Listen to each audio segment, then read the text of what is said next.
About 15 years ago, when I was 10, my parents packed everything we owned into a rented moving truck and relocated us to a townhouse on the southwest side of Lincoln, Nebraska. It wasn't some abandoned farmhouse in the middle of nowhere, or a 100-year-old Victorian with a creepy reputation. It was an ordinary brick townhouse in a quiet neighborhood where kids rode their bikes after school, and people waved to each other while mowing their lawns. Across the street sat an elementary school. A small urgent care clinic was only a few blocks away, and every Saturday morning, the parking lot of the nearby grocery store filled with families buying supplies for the week. If someone had asked me back then whether anything unusual could happen in that neighborhood, I probably would have laughed. Nothing about it looked haunted. Nothing about it looked dangerous. Yet almost from the day we moved in, something felt off. It wasn't the kind of fear you see in horror movies. I never felt like I was in immediate danger. Instead, it was a quiet, persistent feeling that someone else was sharing the house with us. I'd be sitting alone in my room and suddenly feel the urge to look toward the bedroom door. I'd walk downstairs for a glass of water and have the strange sensation that someone had just disappeared around the corner before I reached the hallway. Whenever I mentioned feeling uncomfortable, my parents brushed it off. New houses always feel weird, my dad would say. My mom blamed the stress of moving. Eventually, I stopped talking about it. Then the voices started. At least once or twice every week, I'd be upstairs doing homework, playing my old Xbox, or reading comics when I'd clearly hear my mom call my name. Tyler. Not muffled, not distant. It sounded exactly as if she were standing downstairs. I'd answer automatically, coming. Sometimes I'd even hurry down the stairs because I thought she needed help carrying groceries or wanted me to take out the trash. Every single time, the house was empty. Both of my parents were still at work. My sister was usually at volleyball practice. I'd check every room anyway. Kitchen, living room, garage, even the backyard. Nobody. The front door would still be locked from the inside, and there wouldn't be another car in the driveway besides my dad's old pickup. After the 5th or 6th time, I stopped reacting. I convinced myself I was probably hearing things. Kids imagine weird stuff all the time. Right, that's what I kept telling myself. Months went by without anything more dramatic happening. The uneasy feeling never disappeared, but life settled into a normal routine. School, homework, weekend baseball games, family dinners. Then one Thursday afternoon changed the way I looked at that house forever. One of my teachers canceled an after-school program, so I got home nearly an hour earlier than usual. Since both of my parents worked until 5, I had the place entirely to myself. I tossed my backpack onto the couch, wandered into the kitchen, and decided to make a grilled cheese sandwich before starting homework. The kitchen had an unusual layout. A narrow wall separated it from the hallway, leading toward the living room. If someone stood just behind that corner, you'd only be able to see part of their face unless they stepped farther out. I buttered the bread, dropped it into the pan, and reached into the cabinet for a plate. When I turned back toward the hallway, someone was looking at me. At first, I smiled. I honestly thought my dad had come home early and decided to mess with me. Only the right side of his face was visible as he leaned around the corner, staring directly at me without saying a word. Very funny, I said with a laugh. For a second, neither of us moved. Then I blinked. He wasn't there anymore. Not stepping away. Not ducking behind the wall. Just gone. For a split second, I stood frozen, trying to process what I'd just seen. Then I rushed into the hallway, expecting to catch my dad hiding somewhere nearby. The living room was empty. The dining room was empty. The front door was still locked. The garage door hadn't opened.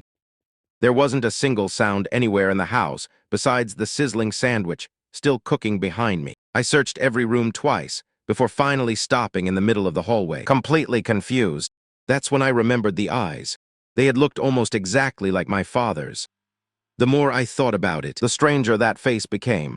It looked almost identical to my dad's, right down to the short brown hair and the faded blue work shirt he usually wore. But the eyes, they weren't normal. Instead of bright blue like his, they were pale gray, almost colorless. There were pupils, but they looked faded somehow, like they didn't belong in a living person's face. Nothing about them was dramatic or supernatural. They simply looked empty. That detail stayed with me far longer than the face itself. I never mentioned what happened to my parents. If I'd told them I'd seen someone who looked exactly like Dad standing in the hallway, while Dad was still at work, they would have laughed it off. or blamed it on an overactive imagination. So I kept it to myself. Life moved on. Nothing terrifying ever happened after that day.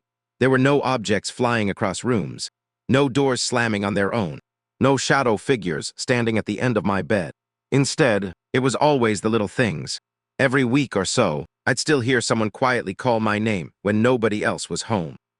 Sometimes I'd wake up in the middle of the night, convinced I'd heard footsteps crossing the hallway outside my bedroom. Whenever I looked, nothing. The hallway would be completely dark and perfectly still. Even our dog started acting strangely. He was a calm yellow lab named Cooper, who almost never barked inside the house. Every now and then he'd stop whatever he was doing, stare toward the staircase with his ears raised, and growl so quietly you could barely hear it. After a minute or two, he'd lose interest and walk away as if nothing had happened. It became so common that my family barely noticed anymore. As the years passed, I slowly got used to living with that constant feeling. The house never felt welcoming. It never felt dangerous either. Just occupied.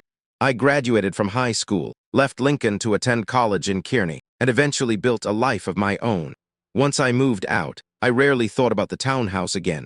In fact, nearly 10 years passed before anyone in my family ever mentioned it. It happened during a summer barbecue at my parents' new home, just outside Grand Island. They had sold the townhouse years earlier and moved onto a few acres in the countryside after my dad retired. After dinner, my older sister, Emily, and I were sitting on the back deck watching the sunset when she suddenly asked me something I wasn't expecting. "Can I ask you something kind of weird?" I shrugged. "Sure." She looked toward the yard for a moment before speaking again. "Did you ever feel uncomfortable in that old townhouse?" I laughed. I thought I was the only one. Her expression changed immediately. "You felt it too." For the first time in our lives, we started talking about things we'd both kept secret for years. Emily admitted she'd always hated being home alone. She constantly heard footsteps late at night, even when everyone else was asleep. Sometimes she'd hear doors creak open, only to find every room exactly the way she'd left it. More than anything else, she remembered always feeling like someone was standing just outside her bedroom whenever the house got quiet, not doing anything, just waiting. She'd never told Mom or Dad because she assumed they'd dismiss it. When I finally told her about hearing Mom's voice and seeing someone who looked exactly like Dad, for several seconds, neither of us said a word. Finally, Emily looked at me and quietly asked, "What did he look like?" I hadn't described the face yet. "I thought it was Dad," I said. "Same haircut, same clothes, same build." She nodded before I could finish, but something was wrong with his eyes. A chill ran through me. I'd never mentioned that part. Not to anyone. Emily took a deep breath before telling me something she'd kept secret since high school. About a year before I left for college, she'd been home alone one Saturday afternoon. She was folding laundry upstairs when she heard our dad come through the front door. She clearly heard his boots on the hardwood floor, then his keys hitting the kitchen counter, then footsteps moving toward the staircase. She called downstairs, "Dad?" No answer. Assuming he hadn't heard her, she walked into the hallway expecting to see him climbing the stairs. Instead, the entire first floor was empty. The front door was still locked. No truck in the driveway. She checked every room before calling Dad's cell phone. He answered immediately. He was over 30 miles away, helping a friend repair a tractor outside Seward. Emily never told anyone because she couldn't explain it herself. Listening to her story made something click in my mind. Whatever I'd experienced as a kid hadn't been an isolated moment. Something similar had happened to both of us. Not exactly the same, but close enough that it couldn't be ignored. We spent the next hour comparing memories. The more we talked, the more strange little moments came back. The unexplained voices, the footsteps, the feeling that someone was watching us from another room. Neither of us remembered seeing objects move or witnessing anything dramatic. It was always subtle, almost as if whatever was there wanted us to notice it, but only for a second before disappearing. Eventually, Mom joined us outside and noticed how quiet we'd become. "What are you two talking about?" Emily and I looked at each other. Then, almost at the same time, we both smiled and changed the subject. There didn't seem to be any point in bringing it up now. Our parents had lived in that house for almost 20 years without ever mentioning anything unusual. Maybe they never experienced it, or maybe they had simply chosen not to talk about it. Either way, the townhouse belonged to another family now. As far as I know, they are still living there. Sometimes I catch myself wondering whether they've ever heard someone call their name from an empty room, or whether they've ever rounded that same kitchen corner and seen someone standing there who wasn't supposed to be there.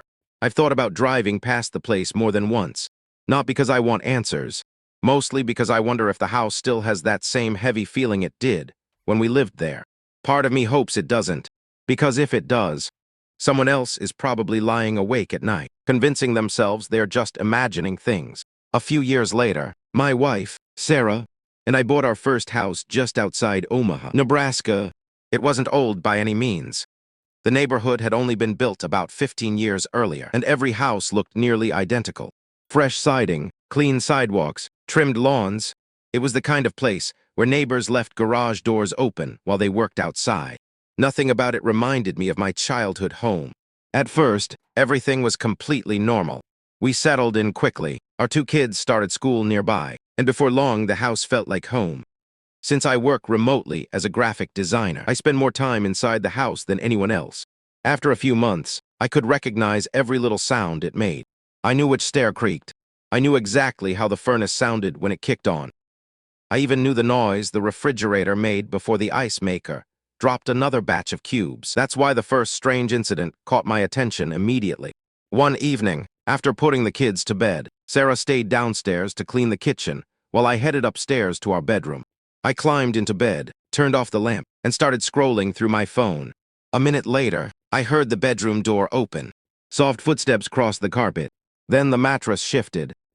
The weight beside me felt exactly like someone sitting down before lying back against the pillows. Without looking up, I smiled. "Took you long enough." Nobody answered. At that exact moment, I heard the kitchen faucet running downstairs. A second later came the sound of dishes clinking together in the sink. I froze.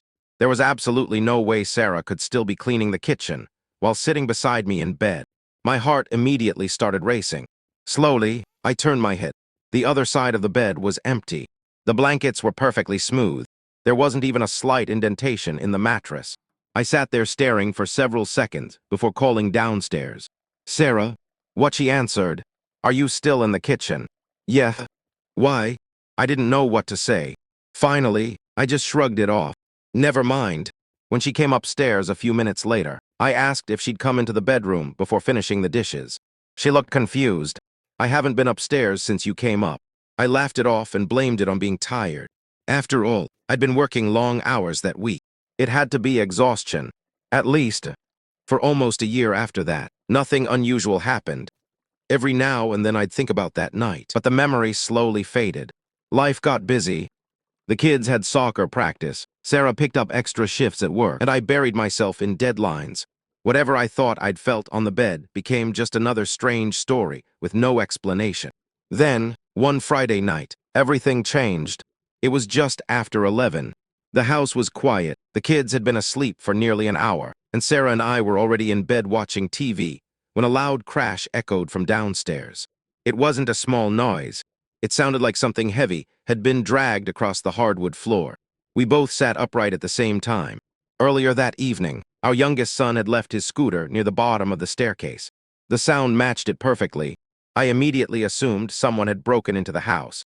Without saying a word, I opened the bedside safe and grabbed my handgun while Sarah picked up her phone, ready to call 911 if we found anyone inside. Moving as quietly as possible, I stepped into the hallway. The entire second floor was silent. No voices, no footsteps, nothing. I made my way downstairs while Sarah stayed close behind me. The living room was empty. The dining room looked exactly as we'd left it. The scooter was still leaning against the wall. Nothing had been knocked over. Nothing had been moved. I checked the front door. Locked. Back door. Locked. Every first-floor window was secure. After that, we searched the rest of the house together. Closets, bathrooms, the laundry room, the garage, even the crawl space beneath the basement stairs. There wasn't a single person anywhere inside. Feeling more confused than relieved, we went back upstairs. I remember joking that maybe one of the neighbors had dropped something outside, and the sound had echoed through the house. Neither of us actually believed that explanation. Still, it was better than admitting we had no idea what we'd heard. We climbed back into bed, turned off the lights, and tried to convince ourselves the night was over.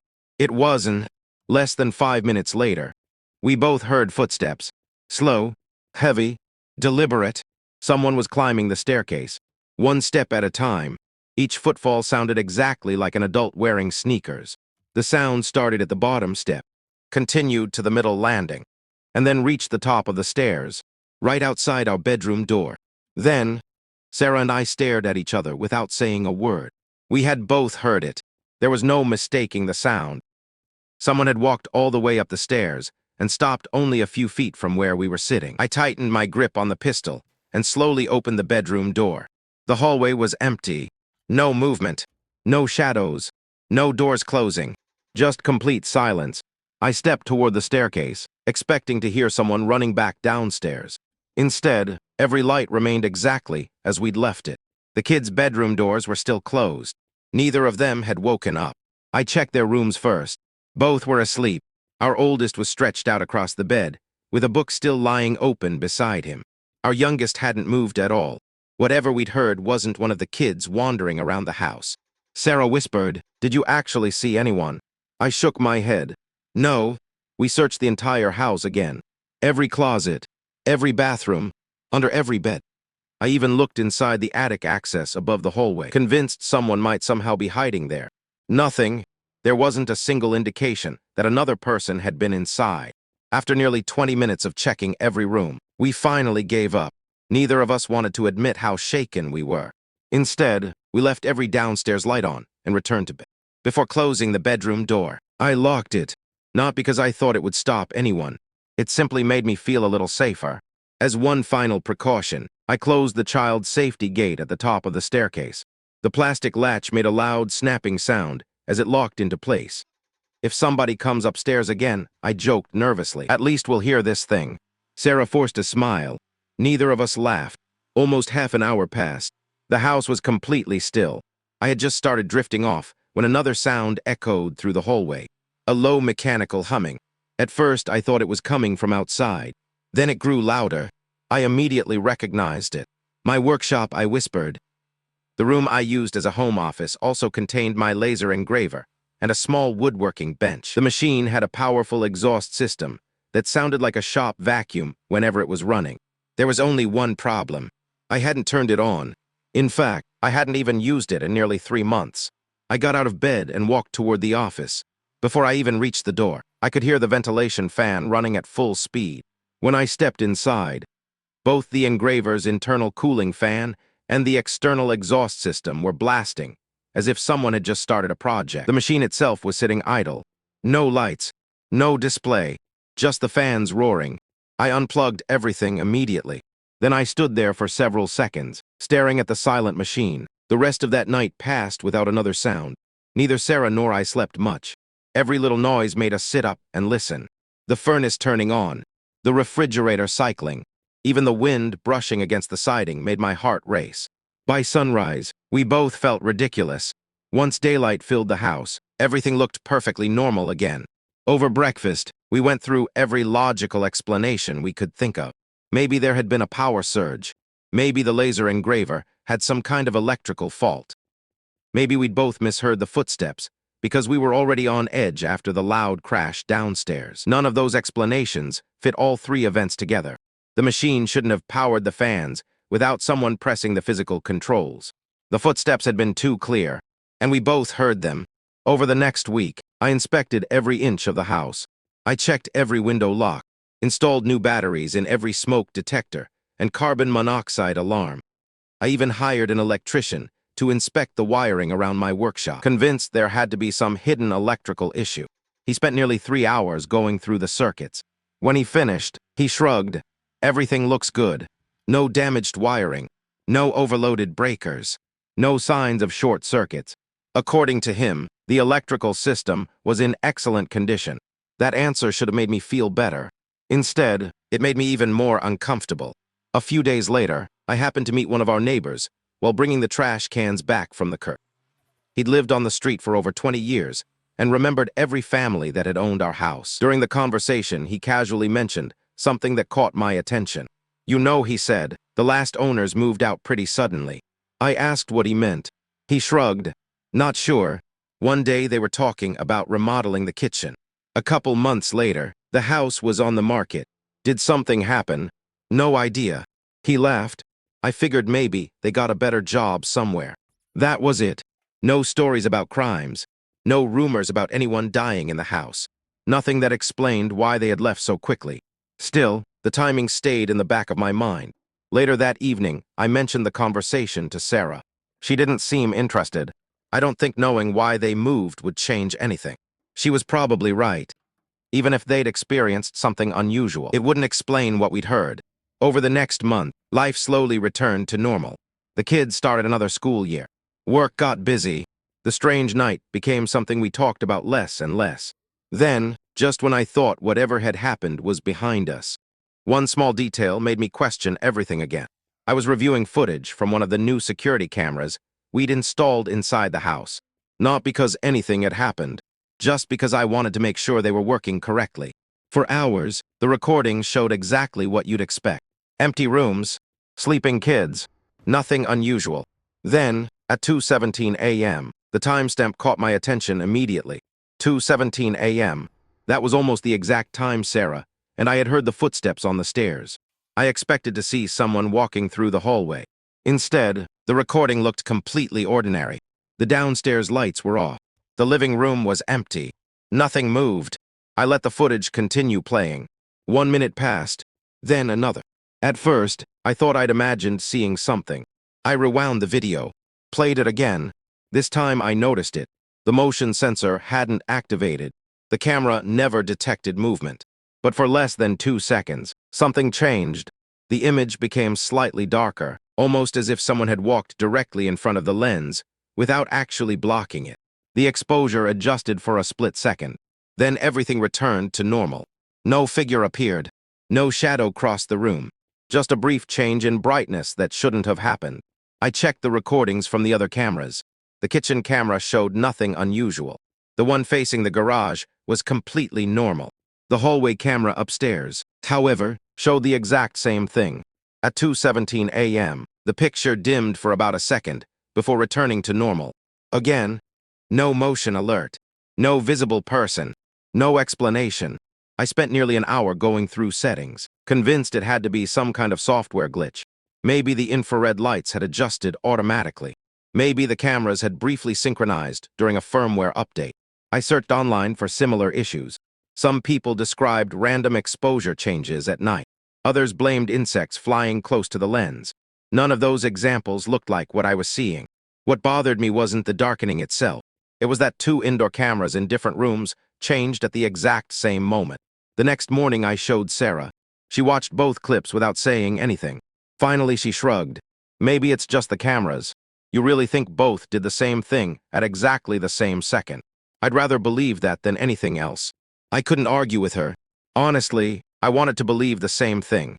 Over the following weeks, I checked the recordings every morning. Nothing unusual happened.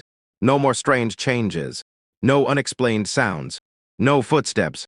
Eventually, I stopped looking. Life slowly settled back into its normal rhythm. The security cameras stayed installed. But after a while, they became just another part of the house that nobody paid attention to. Whatever happened that night never happened again. At least, not inside the house. A few months later, it happened on a cold evening in late October. The sun had already gone down, and I was outside putting away Halloween decorations we'd never gotten around to storing. Sarah was helping the kids finish homework inside, so I was alone in the driveway. The neighborhood was unusually quiet. No traffic, no barking dogs, just the sound of leaves blowing across the pavement. As I carried a plastic storage bin toward the garage, I noticed someone standing across the street. At first, I assumed it was one of the neighbors, but something felt strange. The person wasn't doing anything. They weren't walking. They weren't looking at their phone. They were simply standing perfectly still at the edge of the sidewalk, facing our house. It was too dark to make out any facial features, but I could tell they were wearing a dark jacket and jeans. I glanced away for only a second while setting the bin down. When I looked back, they were gone, not walking away, not crossing the street.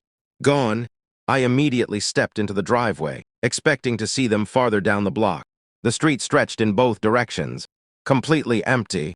There was nowhere they could have disappeared that quickly. Trying to convince myself, I'd simply lost sight of them. I finished putting everything away and headed inside. I didn't mention it to Sarah. After everything that had happened over the previous year, I was tired of sounding paranoid. The next morning, I reviewed the footage from the outdoor camera facing the street. The timestamp matched the moment I'd been outside. There I was, carrying the storage bin into the garage. Then, for just over a second, a figure appeared near the sidewalk across the street. It wasn't clear enough to identify anyone. The person seemed almost too dark, as if the camera couldn't properly adjust its exposure. I leaned closer to the screen. The figure never moved. Not once. Then, in the very next frame, it simply wasn't there anymore. No walking, no turning around, just one frame showing someone standing perfectly still, followed by another frame where the sidewalk was completely empty. I replayed the clip at least 20 times, frame by frame. Nothing explained it. There weren't any dropped frames, no video corruption, no obvious editing glitches, just 2 seconds of footage that made absolutely no sense. I showed Sarah that evening. She watched the clip twice before handing my phone back. I don't know what that is, she admitted, but I don't think staring at it is going to give us an answer. She was right. For the first time since moving into the house, I decided to stop looking for explanations.